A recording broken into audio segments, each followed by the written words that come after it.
aku akan memperkenalkan tentang Hegov UGM kepada teman-teman semua dan juga Kak Anton. Hegov merupakan sebuah rangkaian acara hackathon yang diinisiasi langsung oleh BMKM UGM. Nah, Hegov ini membawakan tema yang berfokus pada e-governance, yaitu suatu bentuk aplikasi atau sistem digital yang dapat memudahkan dan meningkatkan kinerja pemerintah. Maka dari itu, Hegov lahir dengan urgensi untuk meningkatkan kualitas pelayanan publik di Indonesia melalui karya anak bangsa. Acara ini akan berlangsung dalam skala nasional, sehingga kami membuka peluang yang besar untuk seluruh mahasiswa atau mahasiswi dan juga yang di luar mahasiswa-mahasiswi untuk bisa berpartisipasi dalam kegiatan ini. Kemudian, Hegov berlangsung dalam beberapa rangkaian acara, yaitu ada bootcamp yang pertama, kemudian ada webinar, hackathon, dan juga nanti di akhir akan ditutup dengan festival. Nah, kemudian acara inti dari event Hegov sendiri ini adalah kompetisi hackathon yang akan berlangsung sebentar lagi. Kemudian, hal ini bertujuan untuk membuka peluang yang lebih luas bagi siapa saja agar dapat berpartisipasi dalam Hegov UGM. Nah, adanya webinar atau ini akan membantu peserta dalam mengenal konsep dasar dari governance sendiri serta peranan teknologi bagi masyarakat. Kemudian kalau bootcamp ini akan menjadi suatu ajang pelatihan bagi peserta yang ingin belajar dan berkolaborasi dalam bidang e-governance, desain maupun coding. Kemudian pada malam hari ini, kita mau membahas apa itu hackathon secara lebih mendetail bersama Kak Anton. Kemudian aku yakin kalau sebagian dari penonton saat ini itu juga penggemar K-drama ya. Kak Anton mungkin juga salah satu penonton atau ya nggak tahu ya kalau nonton atau enggaknya. Nah kemudian dan salah satu dari banyak dari kalian pasti udah ngerti yang namanya drama startup. Nah ini tuh apakah hackathon itu beneran kayak drama di dalam startup itu ataukah berbeda yang aslinya? Nah kemudian apakah hackathon itu juga seindah nemuin jodoh kayak Sodawi dan 6 dosan kayak gitu? Nanti kita bahas langsung lebih mendalam. Kemudian kita bakal simak live ini selama 1 jam ke depan. Nah, malam ini kita membahas tema, yaitu kita membawakan tema Deep Dive into the World of Hackathon. Nah, kita bakal ngebahas soal pengenalan kompetisi hackathon Hegov UGM ini kepada masyarakat, dan kemudian kita sharing pengalaman bagaimana sih mengikuti perlombaan hackathon yang sesungguhnya. Kemudian tips-tips untuk peserta dalam mengikuti perlombaan hackathon. Nah, kemudian juga kita akan bahas opini narasumber mengenai sistem e-governance di Indonesia dan masih banyak lagi. Lebih lanjutnya bakal disampaikan sama gestar kita, pembicara kita pada malam hari ini, yaitu Kak Anton. Nah, sebelumnya aku mau kenalin sedikit tentang Kak Anton kepada teman-teman semua. Jadi, Kak Anton ini memiliki nama panjang Antonius Yonanda Krisma Nugraha. Beliau ini barusan lulus ya Kak, dari UGM, kemudian tepatnya dari jurusan Teknologi Informasi Fakultas Teknik UGM. Kemudian Kak Anton ini sempat magang sebagai back-end dan data engineer intern di Kedata Indonesia tahun 2020 kemarin. Mas Anton juga sempat menjadi sistem administrator di Day Server pada 2019 kemarin. Kemudian Kak Anton juga sempat menjadi software developer di K6 Kolektif sejak 2018 hingga 2019 kemarin. Di samping itu juga, Kak Anton sempat menjadi software developer di Gajah Mada Aerospace Team atau GMAT, salah satu tim di Universitas Gajah Mada. Selanjutnya, Kak Anton itu adalah sosok yang sering melalang lintang di berbagai kompetisi, termasuk hackathon, dan sering masuk dalam 3 besar pemenang dari hackathon yang diikutinya. Penghargaan terkini yang diperoleh oleh Kak Anton sendiri itu sebagai third runner-up dari hackathon Open Vino 2020 bulan Desember kemarin. Lalu di bulan April 2020 kemarin, Kak Anton sempat menjadi top 10 dari Startup Global Weekend Indonesia yang diselenggarakan oleh Techstars. Kemudian Kak Anton juga melalang lintang di berbagai kompetisi tingkat internasional loh. Yang paling terbaru, Kak Anton ini menjadi finalis PNG Global Innovation Challenge di Mumbai, India pada Mei 2020 kemarin, dan sebelumnya juga sempat menjadi top 6 dari kompetisi Guggen Japan 2019 yang digelar di Tokyo, Jepang pada Desember kemarin. Nah, total, Kak Anton ini memiliki 33 gelar dan penghargaan yang sudah diperolehnya. Wah, keren banget, Kak. Pengalamannya pasti sangat-sangat luas dan juga prestasinya luar biasa. Pasti malam ini kita akan berbagi insight yang sangat-sangat bagus dengan Kak Anton. Oke, selanjutnya aku mau nyapa Kak Anton dulu. Apa kabar Kak Anton? Baik. Suara saya kedengeran kan? Terdengar ya suara Dengeran saya? jelas. Oh ya, baik. Alvia gimana kabarnya? Alhamdulillah baik Kak, sehat-sehat. Baik juga. Oke, Mbak. Selanjutnya aku mau tanyain Kak Anton tentang gimana nih Kak rasanya barusan lulus dari UGM. Wah, seneng banget sih. Soalnya aku tuh termasuk yang waktu skripsian tuh dapat jatah untuk belajar, maksudnya skripsian di tempat sama skripsian online karena pandemi gitu. Jadi kayak ada transisinya kan, dan itu bikin capek, bikin stres gitu. Dan seneng banget sih udah lulus gitu, soalnya waktu transisi itu kayak stres, ini kapan ya lulusnya ya kalau pandemi lulus. Puji Tuhan lah udah lulus. Iya benar banget. Aku juga yang baru pertama kali tahun pertama udah langsung online tuh berat banget rasanya. Pasti yang akhir juga skripsinya itu yang berat. Iya, aduh. Berat banget. Oke, tapi udah lulus jadi udah lega banget ya, Kak? Iya, udah lega sih. November kemarin, 2020 lulus. Oh, oke. Keren. Oke, semoga yang lainnya bisa ikut nyusul kelulusan deh. Amin. Kemudian, Kemudian karena kita udah kenalan nih Kak, dan kita udah tanya-tanya kabar, aku mau langsung ke intinya aja biar teman-teman semua di sini bisa langsung belajar bareng. Nah, yang pertama ini aku pengen tanya ke Kak Anton. Apakah Kak Anton itu sesakti itu sampai melalang lintang di berbagai event hackathon gitu? Di feed IG-nya itu banyak banget kayak penghargaan prestasi yang kalau misal teman-teman lihat nih ya di IG-nya Kak Anton tuh isinya prestasi semua teman-teman. Jadi Kak Anton nih gimana sih kok bisa kayak gitu? Boleh diceritain sedikit gitu? Kayak gitu tuh aku mulai dari, kalau lomba itu aku sebenarnya udah dari SMA. Lomba kayak dulu tuh waktu SMA itu awalnya itu tertarik sama lombanya di ITS, namanya National Logic Competition. Terus ada juga lomba di ITS namanya National Programming Competition. Nah itu aku baru kayak pertama kali nyoba lomba programming kan.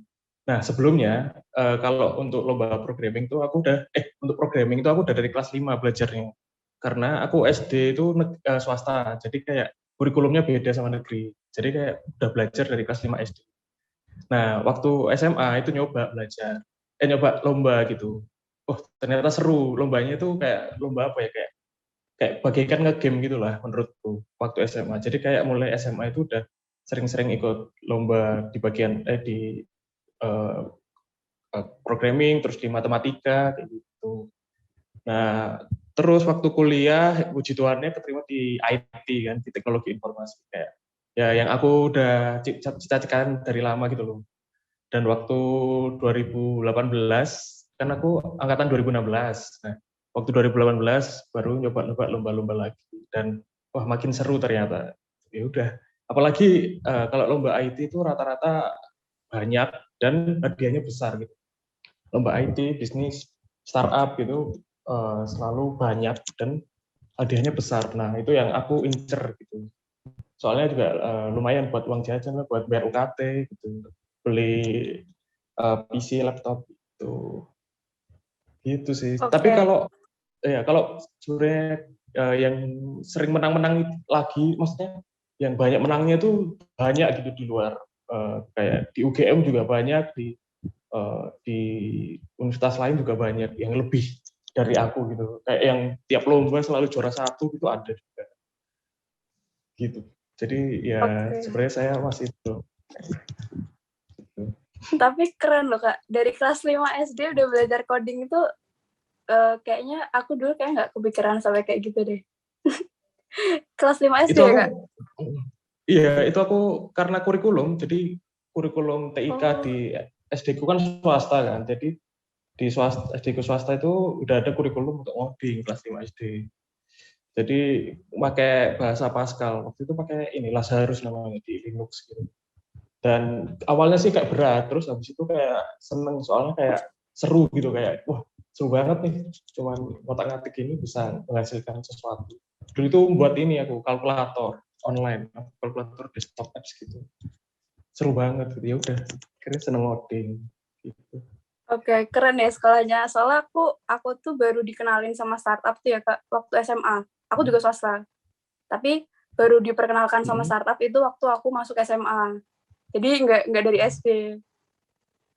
Nah, kalau Oh, Kak Anton startup dari SD. dari SMA juga. Kalau startup aku dari Oh, SMA, kalau startup aku kayak baru tahu, oh startup itu dari SMA. Tapi kalau ngoding-ngoding udah dari SD. oke, Gitu, keren, keren, makanya keren. seneng. Oke, luar biasa. Berarti sebenarnya lingkungan itu pengaruh juga ya Kak untuk kita memulai sesuatu gitu Kak. Iya, lingkungan itu pengaruh, terus kayak pertemanan juga, jadi kayak circle. Kita kalau bisa itu harus milih circle yang tepat lah, gitu. Makanya aku Oke. sering lomba karena juga apa ya, kayak bisa ciptain circle untuk aku gitu, circle yang bagus buat aku, lingkungan yang bagus, atmosfer yang bagus, yang sesuai sama apa keinginanku lah. Oke, bener banget sih Kak. Oke, selanjutnya nih kita langsung aja mana achievement yang menurut Kak Anton itu paling Kak Anton banggakan gitu. Mungkin yang paling prestigious kayak gitu menurut Kak Anton dan achievement yang paling berkesan buat Kak Anton sejauh ini.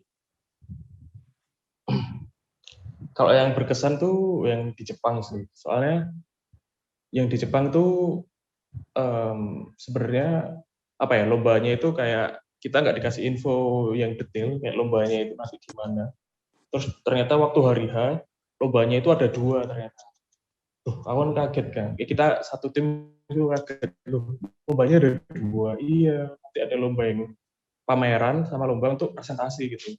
Nah, yang presentasi itu nanti dipilih 6 tim dari pesertanya. Peserta itu ada 100-an gitu dari 2 negara, Indonesia sama Jepang gitu kan. Nah, kok ya puji Tuhan yang presentasi itu kan cuma 6 tim. Dari ratusan tim itu yang terpilih dari Indonesia itu cuma dari timku gitu. Jadi kayak aku bisa presentasi di depan orang-orang Jepang gitu yang awalnya kayak nggak nyangka gitu, kok bisa presentasi di depan orang Jepang, terus dilihat kayak investor-investor juga, kayak angel-angel investor, terus ada dari perusahaan, ada dari sponsor. Gitu sih yang bikin aku wah terkesan gitu. Terus juga lingkungannya di Jepang juga sportif gitu, kayak beda sama di Indonesia. Soalnya yang aku bawa produkku yang aku bawa ke Jepang itu sebenarnya produknya udah pernah tak bawain di Indonesia. Cuman pas itu di BINUS, kalau nggak salah namanya BNCC apa ya lombanya. Aku bawa di situ tapi nggak menang gitu loh. Nah kok di Jepang kok menang gitu. Kok bisa masuk 6 besar. Nah terus dari 2 lomba itu yang satu itu saya dapat 6 besar, satu tim itu dapat 6 besar sama kita dapat gold medal gitu. Jadi kayak wah berkesan banget di negara orang bisa dapat award kayak gitu. Gitu. Kalau itu yang berkesan ya. Tapi kalau yang paling tak sukain sih waktu lomba Genius di Genius Hackathon. Itu waktu 2019. Itu puji Tuhan sih aku juara 1. Kita juara 1 dan awardnya itu menurutku yang paling besar hadiahnya di antara hadiah-hadiah yang lain gitu, kayak dapat 50 juta untuk 3 orang gitu kan. Dan itu bener-bener kita lombanya berat banget gitu. Kayak kita kan ngerjain aplikasi dalam 24 jam. Nah, kita itu nggak dikasih penginapan, jadi kayak kita tidur di stasiun, terus kamar mandinya di kantornya Genius tuh kamar mandi kering gitu. Jadi kayak kita mandi tuh nyari pom bensin kayak terus terus kita naik kereta ekonomi. Pokoknya kita kayak berangkat tuh susah banget lah. Terus kita ngerjainnya itu juga ganti-ganti ide gitu loh waktu hari kan. Dan itu cuma 24 jam gitu. Jadi waktunya pendek banget. Nah, puji Tuhannya kok bisa masuk. Waktu itu masuk 10 besar. Masuk 10 besar, dipilih kan dari 50 tim, itu dipilih 10 tim masuk 10 besar. Terus habis itu presentasi, oh ya puji Tuhan aku sama timku itu bisa juara 1 gitu. Dan karena juara 1-nya gede banget, 50 juta. Kita padahal targetnya kayak ya udahlah kita juara favorit aja gitu, dapat 10 juta udah lumayan. Tapi kok puji Tuhan bisa dapat 50 juta itu gitu. Dan kaget banget sih, aku sampai pulang ke Jogja lagi itu masih kayak, ini beneran kita dapat duit segini, gitu sih. Itu yang paling terkenang lomba di Genius. Oke, keren-keren banget. Tadi di Genius, ada di Jepang juga. Wah, itu pasti setiap hackathon itu culture-nya beda-beda nggak, Kak? Nah, Oh iya. mending kita langsung bahas hackathon-nya aja kali ya, Kak. Oh ya, Kalau tadi boleh. udah pengalamannya, udah kira-kira ada gambaran, ternyata hackathon di Jepang tuh berkesan buat Anton. Nah, kalau hackathon-nya sendiri di setiap negara tuh beda atau enggak, dan hackathon-nya sendiri itu kayak apa sih pada kenyataannya? Apakah sama kayak yang kayak di film atau di drama-drama kayak gitu, Kak? Jujur aku belum pernah lihat film, tapi kata teman-temanku mirip sama yang aku sering ceritain sih. Jadi hackathon tuh sebenarnya kan dari dua kata kan, hacking marathon. Kayak kita ngerjain sesuatu di komputer terus maraton gitu cepet. Nah sebenarnya punya perluasan makna. Dulu itu sebenarnya hackathon tuh untuk semacam competitive programming atau CTF gitu. Tapi sekarang itu lebih ke membuat aplikasi. Bahkan sekarang udah banyak yang nggak perlu buat aplikasi, jadi kayak cuma UI UX-nya doang, terus dipresentasiin juga ada. Jadi kayak mengalami perluasan makna. Yang intinya adalah hackathon itu membuat aplikasi MVP atau UI design untuk suatu masalah dalam perlombaannya itu, terus dipresentasikan. Itu sebenarnya arti dari hackathon. Dan sebenarnya yang penting juga di hackathon tuh bukan cuma aplikasinya, tapi juga waktu presentasi. Karena waktu presentasi itu kadang orang menyepelekan, tapi itu fatal. Soalnya yang paling penting tuh di presentasinya, di waktu kita presentasi ke juri, secara misalnya jurinya datang ke tempat kita, ataupun kita presentasi ke jurinya di panggung gitu. Dan itu yang fatal. Soalnya banyak banget yang menyepelekan dan akhirnya padahal mereka aplikasinya bagus, terus bisnis modelnya bagus, tapi waktu di panggung kayak ada kesalahan teknis lah gitu. Atau ada yang lupa bawa kabel, biasanya ada yang lupa bawa kabel HDMI terus nggak presentasi. Banyak yang kayak gitu kan. Jadi yang penting itu bukan cuma aplikasi, tapi juga presentasinya juga. Itu sih. Nah kalau di negara lain, aku tahu cuma yang di India sama yang di Jepang. Kalau di Jepang tuh kayaknya lebih ketat banget. Oh sama Singapura ya yang aku tahu. Jepang sama Singapura tuh hackathonnya lebih ketat gitu, lebih ke sisi teknisnya lebih dilihat gitu, kayak algoritmanya, terus nanti ke depannya ini dari sisi teknis ini infrastrukturnya gimana, terus setelah itu pengembangannya gimana secara teknis gitu. Tapi kalau di Indonesia itu rata-rata sih kayak lebih ke bisnis modelnya sih yang dilihat. Bisnis model sama impact-nya untuk Indonesia. Gitu kalau di Indonesia ya. Tapi kalau di Singapura sama Jepang itu rata-rata lebih ke teknis. Terus kalau Jepang, sama di India juga, di 3 negara itu biasanya itu lebih ditonjolkan untuk kemajuan teknologinya gitu. Jadi kayak penggunaan AI-nya, artificial intelligence, terus kayak kalau misal pakai machine learning, pakai metode apa gitu. Jadi kayak mengimplementasikan kecerdasan buatan kalau di luar negeri. Kalau di Indonesia yang penting bisa menyelesaikan masalah dulu lah, masalah pakai AI atau enggaknya nanti aja. Gitu sih yang aku tahu culture-nya, yang pengalamanku juga. Oke, menarik.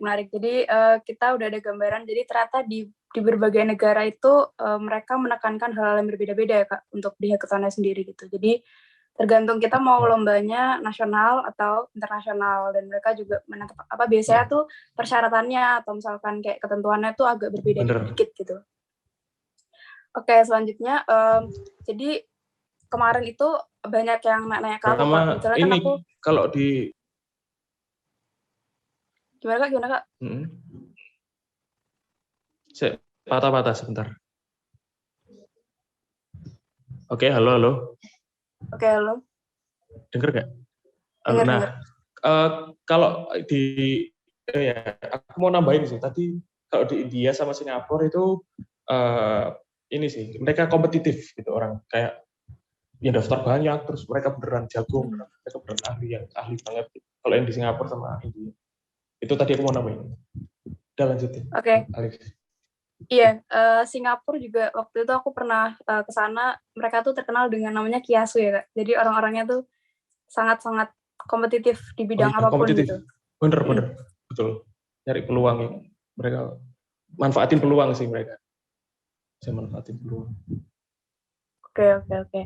Selanjutnya ini Kak. Jadi kan pendaftaran hackathon ini udah kita buka. Terus banyak peserta yang mereka tuh nanya-nanya kalau misalkan nggak bisa coding gimana, kalau misalkan cuman bisa basic, cuman bisa kayak dasar-dasarnya doang tuh, kira-kira menurut Kak Anton itu kayak gimana Kak? Kalau untuk suatu kalau nggak bisa coding, itu crucial? Ya, kalau nggak bisa coding pakai CMS aja, Content Management System, kayak WordPress, Joomla, gitu, PrestaShop, banyak, karena ada banyak. Terus pakai nanti fitur-fiturnya pakai plugin gitu aja. Jadi kayak drag and drop gitu loh modelnya. Dan itu banyak banget sih. Ada yang gratis, ada yang berbayar. Kalau mau yang gratis dan powerful sih WordPress. WordPress itu udah gratis, powerful. Dan itemnya banyak, pluginnya banyak. Bisa temanya juga banyak, template-nya juga banyak. Gitu. Jadi nggak perlu coding sih sebenarnya. Pinter-pinter nyari ini aja, nyari kalau drag and drop, model drag and drop itu pinter-pinter nyari resource-nya gitu, kayak template-nya, temanya, terus plugin-nya, terus tools-nya, gitu. Jadi kalau untuk masalah yang nggak bisa coding tadi, pakai CMS aja, Content Management System.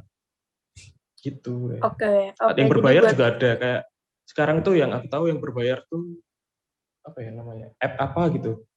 Ada yang berbayar juga kayak subscribe setahun berapa gitu, terus kita tinggal drag and drop aja kayak butuh fitur apa loh yang aku tahu. Oke. Jadi buat teman-teman yang lagi nonton live-nya sekarang atau mungkin yang nanti nonton rekamannya, kalau nggak pede, nggak bisa coding, itu nggak apa-apa banget. Asalkan tadi kalau kata Kak Anton juga yang penting itu di pitching-nya, terus ide kalian, terus produknya, desainnya dan lain-lainnya itu juga harus dimatengin di situ. Kalau misalkan kita nggak maksimal di codingnya gitu. Karena kemarin banyak yang nanya nih soal ini. Oke, selanjutnya. Halo Kak Anton.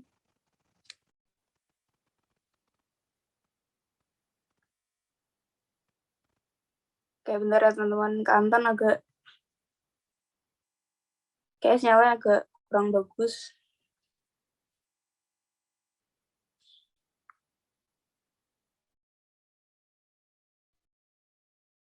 Halo, patah-patah tadi ya? Halo.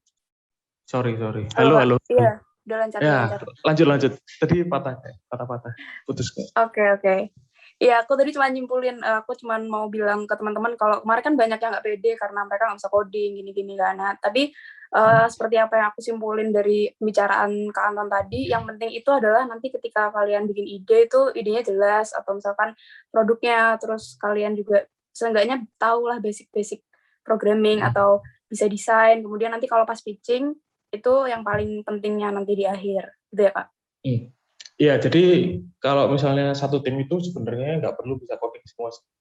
Ada juga yang bagian ngurusin bisnisnya, hasilnya kayak misalnya nyari model bisnisnya nanti mau kayak gimana, gitu. Terus buat PowerPoint-nya, nyusun PowerPoint. Terus ada juga yang bagian desain juga bisa. Desain tuh nanti kayak ngedesain UI-nya gitu. Desain aset-aset, komponen-komponen untuk UI sama UX-nya gitu. Jadi bisa dipecah-pecah kayak gitu. Terus kalau mau ada ini maksimal satu tim berapa orang maksimal? Kalau di hackathonnya Hegov 3. 3. Oh, ya jadi ada kayak gitu. Terus kalau misalnya nanti mau misalnya ada yang nggak bisa 3 itu, bisa juga project management. Project management itu kayak ngurusin PowerPoint-nya, terus kayak follow up, kayak jadi ketuanya lah, kayak follow up kerjaannya gimana, bisa enggak.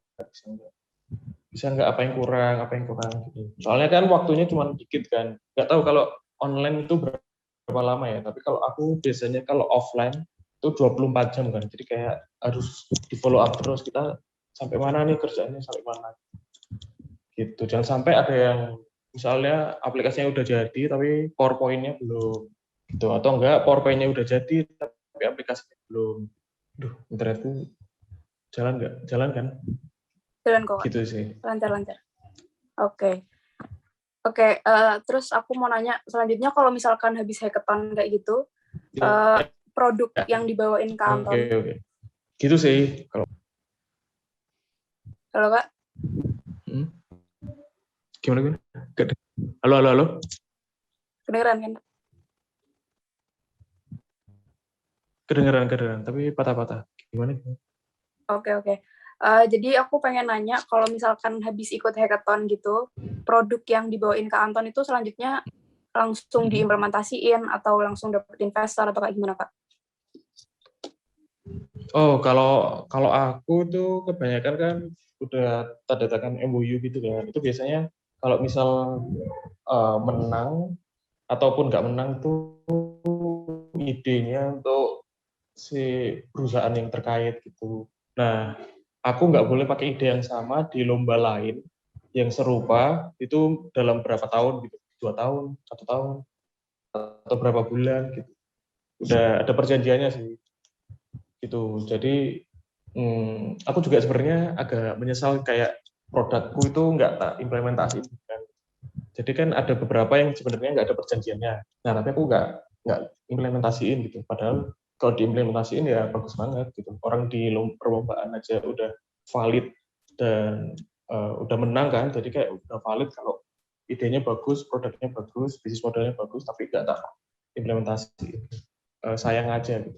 Nah, mungkin bisa jadi pembelajaran untuk teman-teman ke depannya atau buat peserta yang lain, buat peserta Hackgolf, kalau sebenarnya produknya itu kalau misalnya nggak ada perjanjiannya bisa diimplementasiin gitu. Oke, benar-benar. Selanjutnya nih, kalau misalkan ada peserta yang lagi nonton terus pengen nanya, boleh banget langsung tanya di kolom chat ya. Nanti akan kita langsung tanyain ke Anton. Oke, kita nanti tunggu pertanyaan dari peserta juga, Kak. Oh iya. Siapa tahu mereka punya pertanyaan lain gitu yang bikin penasaran.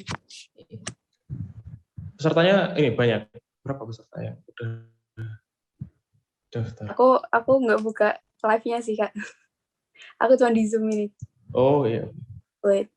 Oke.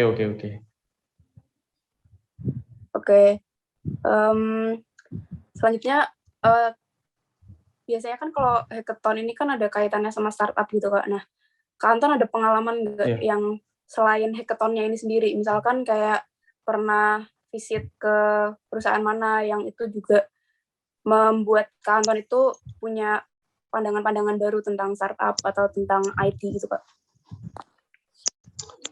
Banyak banget sih. Dari yang baik-baiknya, buruk-buruknya.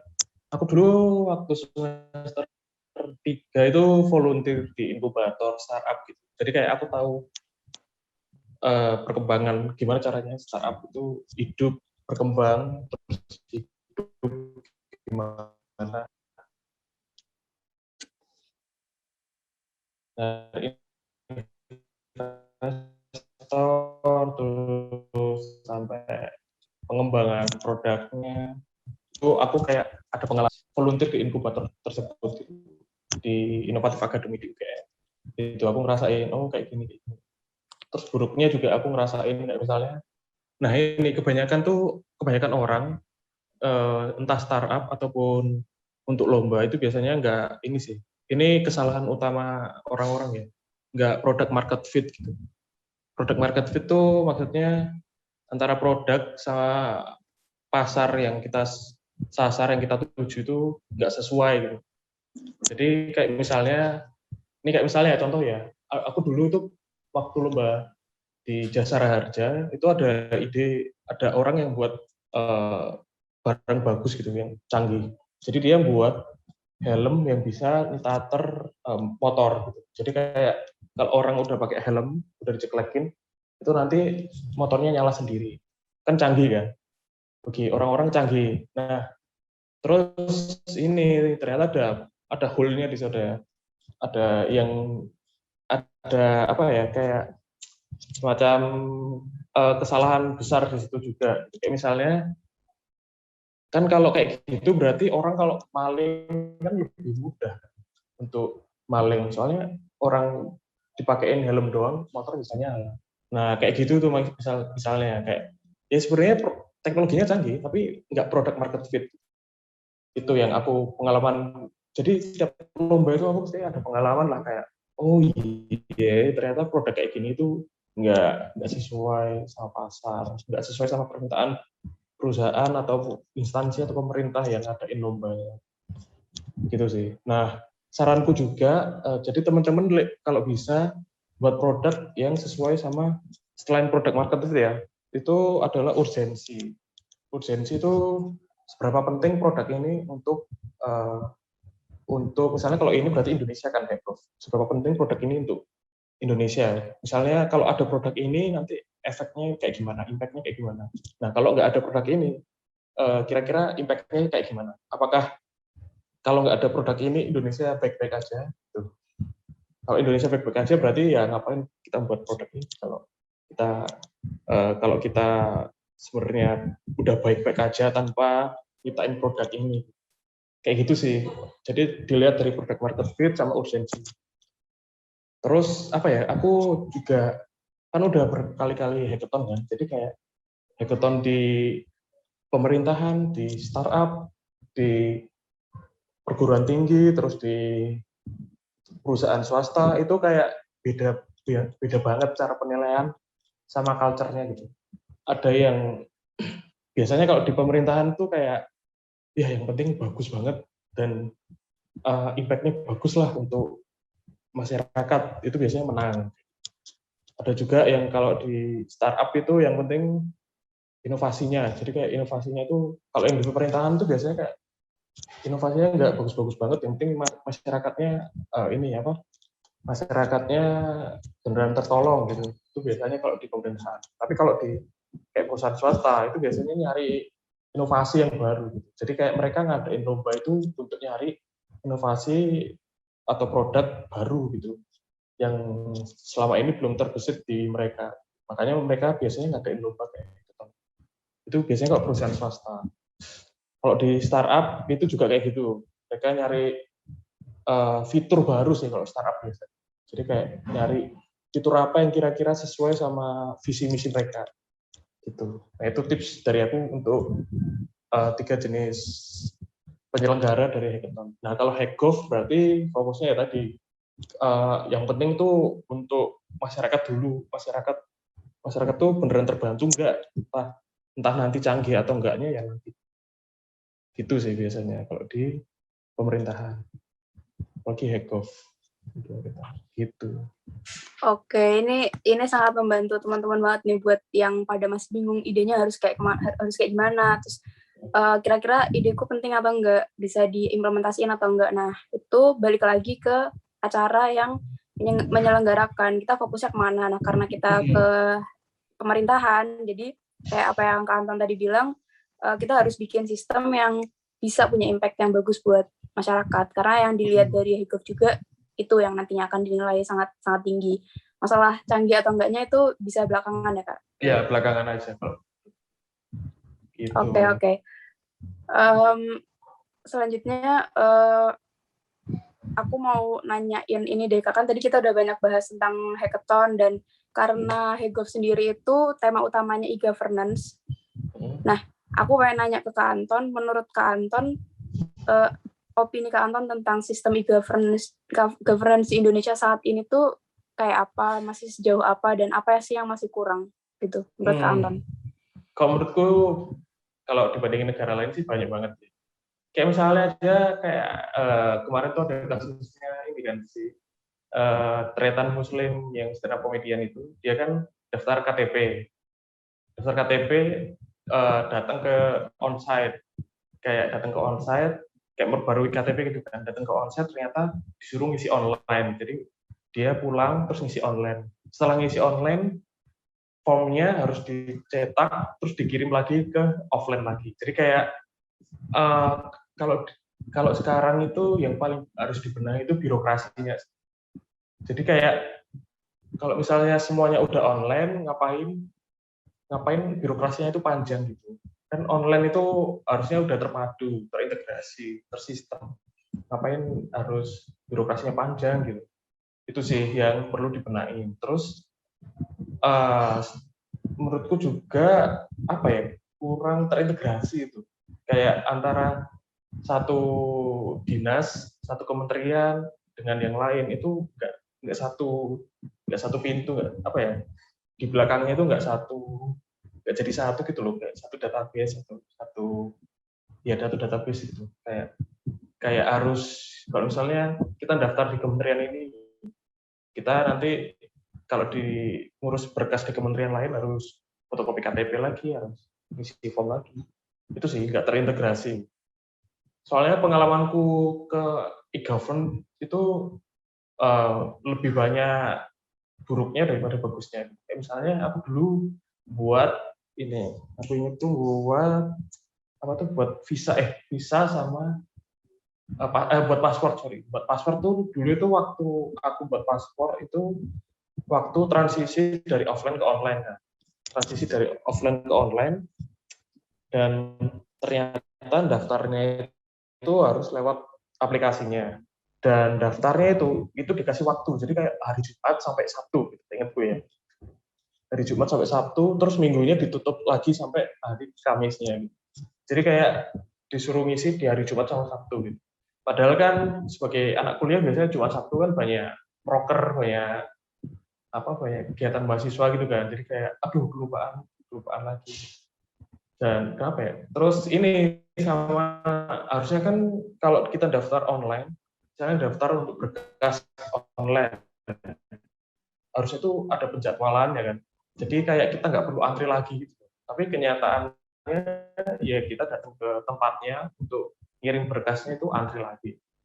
Kayak gitu sih. Menurutku birokrasinya yang harus dipotong. Nah, jadi kalau menurutku kalau teman-teman ada ide tentang e-gov gitu, kalau bisa birokrasinya jangan panjang, atau enggak teman-teman buat inovasinya jadi e-gov-nya adalah potong birokrasi dari aplikasi yang udah ada, itu aja. Biar orang tuh orang nggak kesana sini terus, nggak cuma ngurusin berkas terus gitu. Nah nanti teman-teman bisa kayak nulis impact atau bisnis modelnya, kayak misalnya nih kalau kita dari sini ke kantor dinas terus balik lagi, itu nanti ngitung habis bensin berapa gitu, terus habis kos waktunya berapa. Nah itu nanti di situ yang ditonjolin. Nah itu saranku sih, birokrasinya kalau di e-gov sekarang yang kurang. Sama desainnya, menurutku desainnya kurang friendly. Jadi masih kebanyakan website tuh masih desain yang lama gitu, kayak masih 2012 2013 zaman Windows XP. Jarang banget yang udah implementasi UI yang friendly gitu sih. Oke, berarti kalau cari ide itu kita nggak mesti cari ide yang baru, tapi gimana kita memperbaiki yang masih jelek-jelek, gimana kita masih memperbaiki yang masih belum efektif gitu ya Kak, itu akan lebih membantu juga. Oke, bener banget Kak. Itu bisa jadi salah satu tips menemukan ide ya teman-teman. Jadi ide itu nggak mesti kalian harus mikir keras mana yang harus diperbarui, tapi bagaimana kita membenahi yang sudah ada. Nah, kemudian aku mau curhat dikit nih Kak. Jadi misalkan aku punya tim. Nah, terus ada salah satu orang di timku yang dia itu sebenarnya kerjanya nggak begitu bagus, nggak begitu sesuai sama tugasnya dia. Nah itu walaupun dia orangnya pintar, terus dia orangnya semangatnya tinggi, cuman kayak kadang dia juga ogah-ogahan, nggak konsisten kayak gitu. Itu menurut Kak Anton tuh aku harus kayak gimana gitu Pak? Kalau satu timnya orangnya nggak niat gitu intinya. Iya, niat nggak niat gitu. Kalau aku sih, aku kan pengalamanku banyak banget kan, dan pernah ada kayak gitu. Terus akhirnya pertama aku kasih yang muda-muda dulu. Misalnya yang muda-muda ini dia tetap nggak mau ngerjain, ya mohon maaf, aku ganti tim gitu, aku ganti anggota. Dan aku bilangnya kayak, ini kalau misalnya kamu udah nggak niat, ya mohon maaf ya tak keluarin. Soalnya aku lomba ini bener niat nyari menang gitu. Yang aku bilang di awal kan, aku emang tujuanku menang gitu, nyari duitnya gitu. Setelah duitnya, nah aku jabarin misalnya duitnya itu nanti aku pakai buat makan, buat apa kayak bayar UKT, bayar UKT kayak gitu. Jadi kayak kalau misalnya kamu nggak niat, ya mohon maaf tak keluarin, terus aku cari yang baru gitu. Atau enggak aku stay sama 2 orang gitu. Misalnya aku bertiga ya, stay sama 2 orang. Gitu sih. Eh, apa ya, kalau satu tim tuh intinya jujur-jujuran aja sih, jangan jaim lah. Kalau misalnya ada orang yang ya kayak tadi nggak bisa ngerjain, maksudnya males-malesan, ya bilang aja, kok kenapa kamu males-malesan, ini kita tujuannya mau menang atau enggak. Kalau kamu masih males-malesan, ya mohon maaf, ganti anggota gitu. Yang jujur-jujur aja. Justru aku kebanyakan aku menang lomba itu karena timku udah jujur, udah apa ya, kayak kita nggak jaim, soalnya kayak kita udah sering lomba atau kita sebenarnya udah temenan gitu. Jadi kayak temennya yang udah temenan akrab gitu, jadi kalau misalnya nggak becus ya tak marahin, tak bisuin gitu-gitu lah. Jangan ditiru, tapi kalau dibisuin dimarahin aja ya kayak gitu. Jadi ya udah, jangan jaim dan jujur aja sama timnya, jujur lah di tim. Oke, ini bagus banget sih. Karena kadang banyak orang yang nggak enakan gitu kan, nggak ada yang apa ya, mereka walaupun sama teman sendiri kadang tetap nggak enakan gitu. Cuman kalau emang udah deket, udah komitmen, emang kita harus tegas gitu ya Kak. Bener banget. Oke. Kemudian aku mau nanya lagi nih Kak. Gimana cara Kak Anton menghadapi kayak kekalahan? Kan pasti di awal-awal sering kalah, atau misalkan gagal dan lain-lain. Nah, gimana cara Kak Anton untuk menghadapi itu dan memperbaikinya biar nanti selanjutnya aku bisa menang kayak gitu? Nah ini sebelumnya aku ada pengalaman kalah yang pahit banget. Jadi kalahnya itu karena sebenarnya kita menang, tapi kita kalah karena kesalahan penilaian dari juri gitu. Jadi kayak jurinya itu salah ngasih nilai gitu. Jadi misal misal gini sih, dulu itu ada lomba yang sebenarnya aku udah masuk 5 besar nih. Jadi dari 30 besar diambil jadi 5 besar. Nah, di 5 besar itu jurinya itu menilai berdasarkan sama yang sebelumnya gitu. Jadi kayak penyisiannya itu juga diakumulasiin untuk final gitu. Padahal ya untuk penyisihan sendiri kan harusnya, untuk final itu sendiri nilainya. Di ketentuannya gitu, di ketentuan di peraturan. Nah ternyata diakumulasiin, jadi kayak ditambah gitu. Nah kalah dong. Padahal harusnya di final itu untuk presentasi 5 besar itu aku harusnya bisa menang. Itu kayak udah bagus, terus dapat plus dari juri, terus jurinya juga udah bilang bagus, kayak nggak ada pertanyaan lagi gitu. Nah ternyata dan itu kan akhirnya kita kalah kan, nggak menang sama sekali. Nah terus di perjalanan itu kita kayak protes ke juri gitu, jadi kayak waktu di kereta kita protes, boleh lihat ini apa nilainya, boleh transparansi nilai gitu.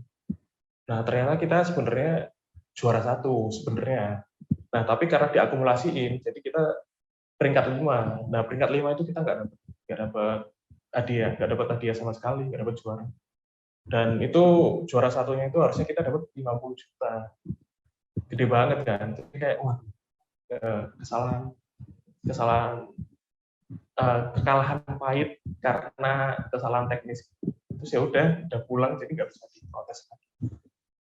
Itu kekalahan yang paling ini kan.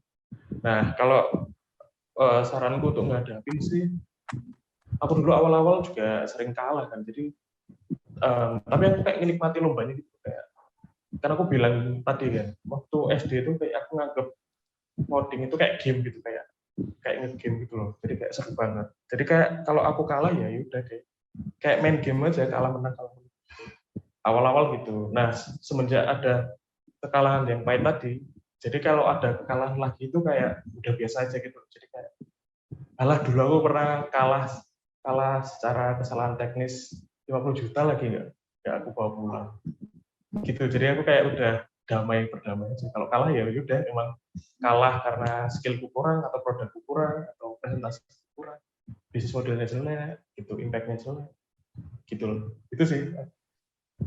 Oke, berarti sebenarnya kalau aku pribadi juga kalah itu justru suatu tempat buat kita evaluasi diri ya Kak. Apa yang masih kurang dari kita? Iya, kayak aku mengiyain kalau misalnya produkku jelek nih, ya emang patut kalah. Gitu. Nanti kalau lomba ya diperbaiki lagi, jangan sampai kita kayak kemarin lagi. Gitu. Jadi kayak berdamai sama diri sendiri lah untuk menerima kekalahan. Ya udah diiyain aja kalau produknya jelek, gitu. Kayak presentasinya jelek. Kalau aku gitu sih. Oke, menarik. Selanjutnya sebenarnya ini pertanyaan dari aku sih Kak. Aku agak penasaran gimana awal Kak Anton ketemu sama timnya. Kayak bagaimana cara cari tim yang tepat gitu. Karena kan kadang juga aku misalkan aku nggak kenal siapa-siapa orang yang jago coding atau aku nggak kenal orang yang jago desain kayak gitu. Itu bagaimana cara Kak Anton menemukan timnya gitu dulu? Kalau dilihat, sebenarnya bisa dilihat dari Instagramku sih. Aku kalau lomba timku nggak pernah sama 100%. Jadi kayak anggota timku tuh selalu ganti-ganti. Ya itu caraku untuk nyari tim yang sesuai. Soalnya nyari tim itu faktornya banyak ya. Kayak misalnya minatnya gitu, kayak satu frekuensi atau enggak gitu. Terus kayak kesesuaian job desk-nya. Jadi kayak bisa bagi job desk dengan bener nggak, terus nanti kerjanya bisa paralel nggak, terus sama keadaan juga. Jadi misalnya kalau temanku udah ada nih teman satu tim, terus mau ikut lomba lagi, ternyata temanku yang satu tim ini nggak bisa, kayak misalnya ada ujian lah, ada apa, jadi harus nyari yang lain.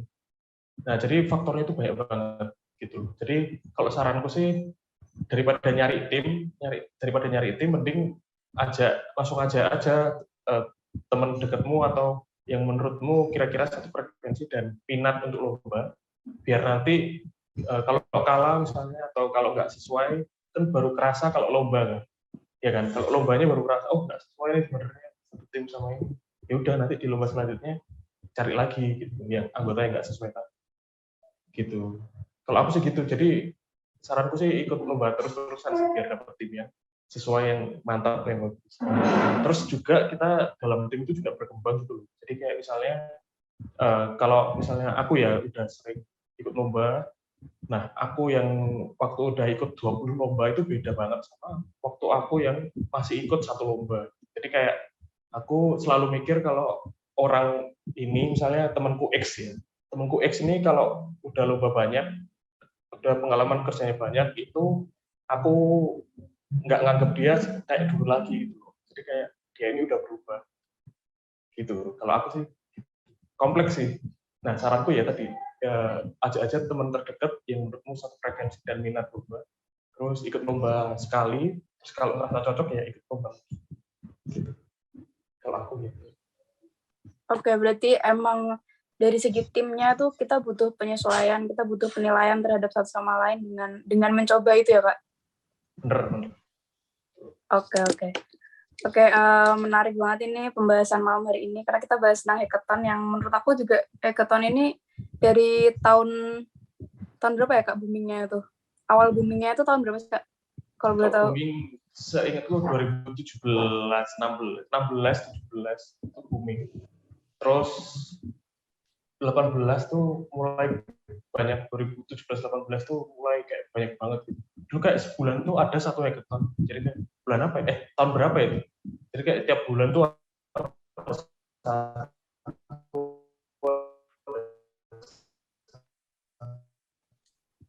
gila dulu gitu.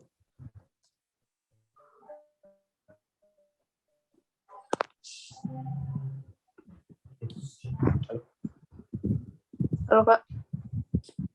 Halo. Suaraku kedengeran? Oke, udah. Iya gitu. Halo. Udah ya, oke.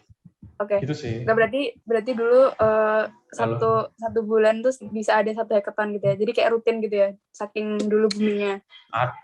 Ada. Dulu aku pernah ikut ini, hackathon tuh 1 minggu ada 3. 1 minggu ada 3, jadi kayak nggak berhenti.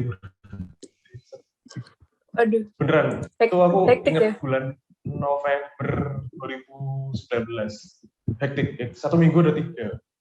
Di Jakarta terus gitu loh, jadi kayak ya terus di Jakarta gitu. Banyak Oh, ngapain satu minggu 1 minggu 3, keren. Oke. Kalau untuk Kak Anton sendiri ada kepikiran ini nggak Kak? Pernah, misalnya kalau sekarang ini ada nggak dari produk-produk lombanya Kak Anton yang akhirnya udah jadi produk misalnya yang sekarang berjalan gitu?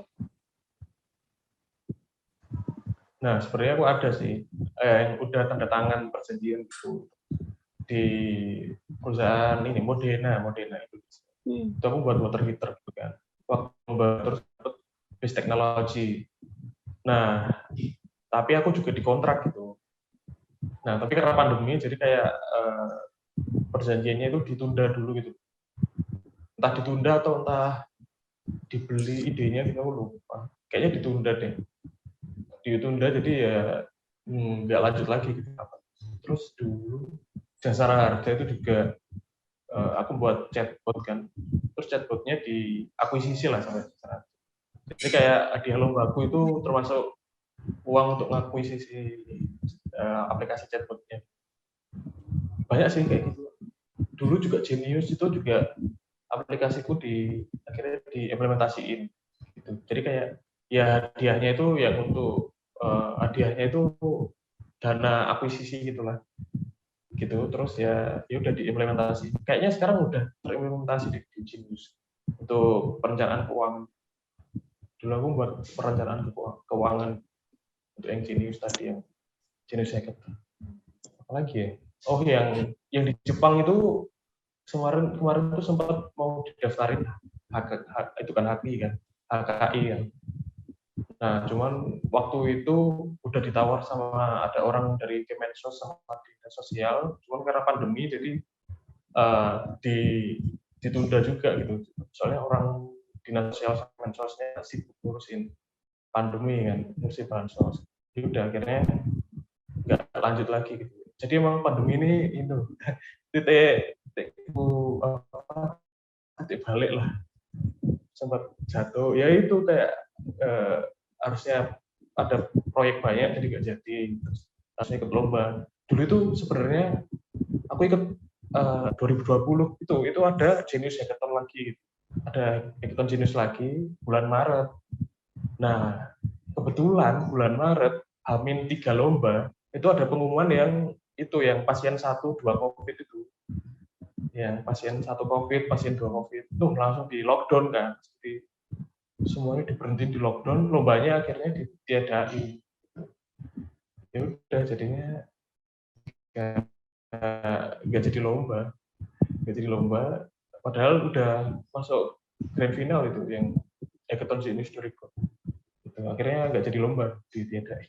Itu sih gara-gara pandemi jadi nggak jadi Iya. diimplementasi. Pandemi lumayan mengagetkan. Nggak jadi Iya. kotain. Iya lumayan mengagetkan. Itu sih. Oke. Karena ini waktunya kurang lebih tinggal 5 menit lagi Kak. Tadi udah lumayan banyak pembahasan kita dari awal hackathon itu apa, terus pengalamannya, dan banyak tips-tips tadi, dari mulai tips bikin ide, tips ngadepin tim, kemudian juga ada tips ikut-ikut hackathon yang berbeda-beda tuh harus kayak apa. Nah, terakhir aku pengen minta Kak Anton untuk kasih kesan-pesan dan harapan Kak Anton untuk para peserta hackathon atau bagi bangsa Indonesia ke depannya di bidang e-governance ini atau teknologi ke depannya gitu Kak. Apa yang Kak Anton harapkan buat para peserta? Kalau aku sih itu tadi, yang penting product market fit sama urgensinya. Soalnya biasanya kayak apa ya?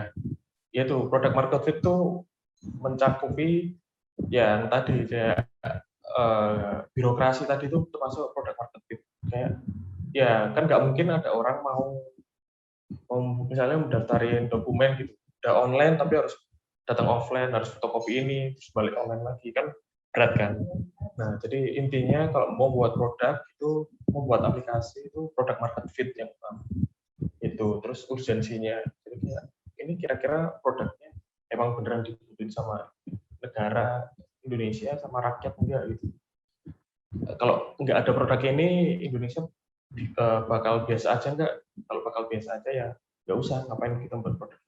Soalnya banyak juga yang orang buat produk, tapi sebenarnya kita nggak perlu buat produk itu gitu. Jadi kayak nggak perlu pakai pendekatan teknologi gitu loh. Jadi kayak pendekatan yang secara human juga bisa, humaniora juga bisa. Nah itu biasanya tuh orang kayak gitu sih, saking idealisnya pikir kalau wah ini di teknologi ini di teknologi ini, padahal nggak perlu gitu ya. Pendekatan secara orang aja bisa.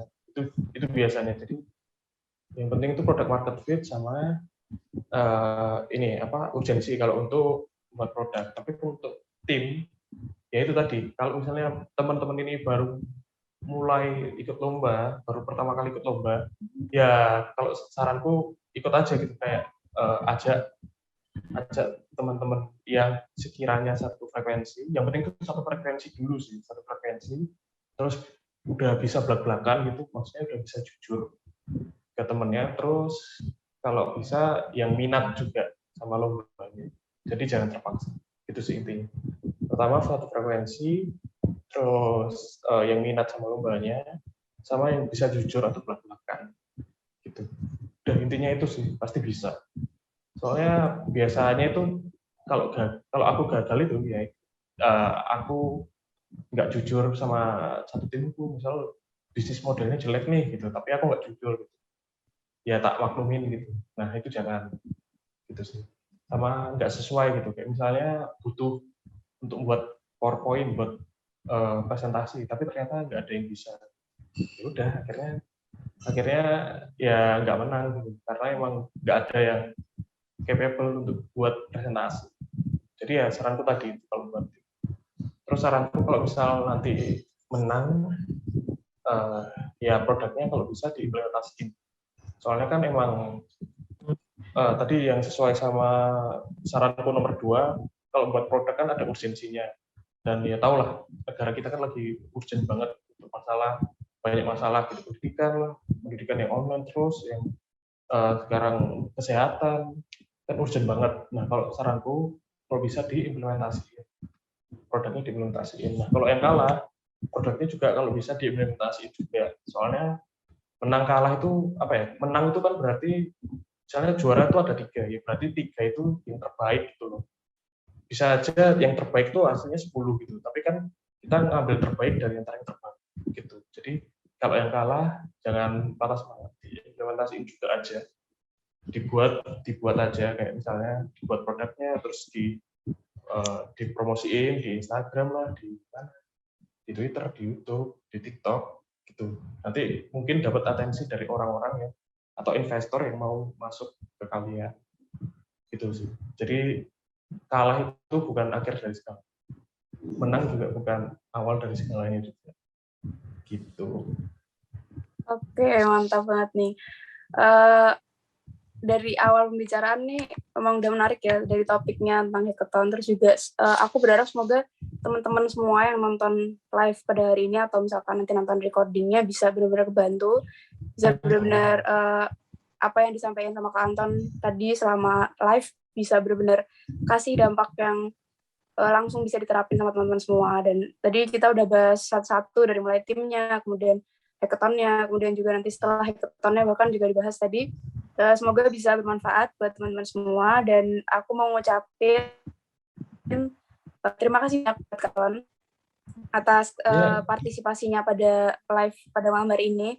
Menarik banget, aku sebagai MC juga dapat banyak pengetahuan dan pengalaman baru nih. Aku jadi kayak makin tahu, oh hackathon tuh kayak gini, terus kayak macam-macamnya juga. Terus dari pengalaman Kak Anton kita bisa belajar juga nih, apa yang tadinya Kak Anton itu alami kita bisa perbaikin, atau misalkan kita bisa belajar dari itu. Nah, jadi terima kasih banget buat Kak Anton atas pengetahuannya.